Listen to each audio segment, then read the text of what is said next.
Hello.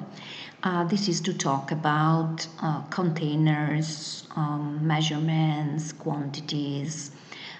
So you saw the video, that was this one, and I really want you to listen to the recordings. So let's try to have our apps working, because this is crucial for for you to be able to listen and to check the exercises.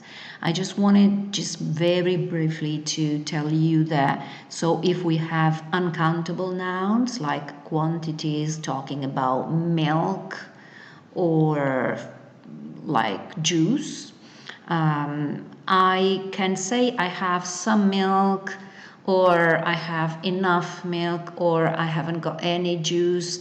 But if I want to turn uncountable nouns into countable nouns, so like plurals, I can say, like at the question, how much milk have we got in our fridge? I can answer, we have a liter of milk, or we have a carton of milk.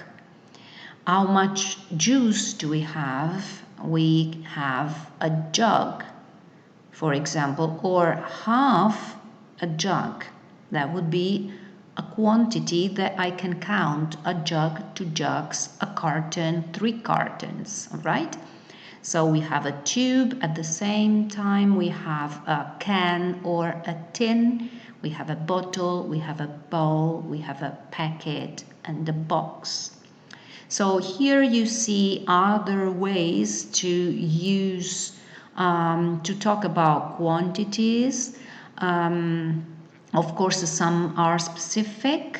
So like, for example, dozen is referred to eggs. Slice, feta, so you can use a slice of cake or a slice of bread, whatever else. Just to go over that, and that would be useful to maybe share a nice recipe. By the way, the word recipe means ricetta, and this is the pronunciation of this strange word. So we may actually explore some recipes, and why not share one if some of you I know can cook well. So maybe you can tell us some of your secrets.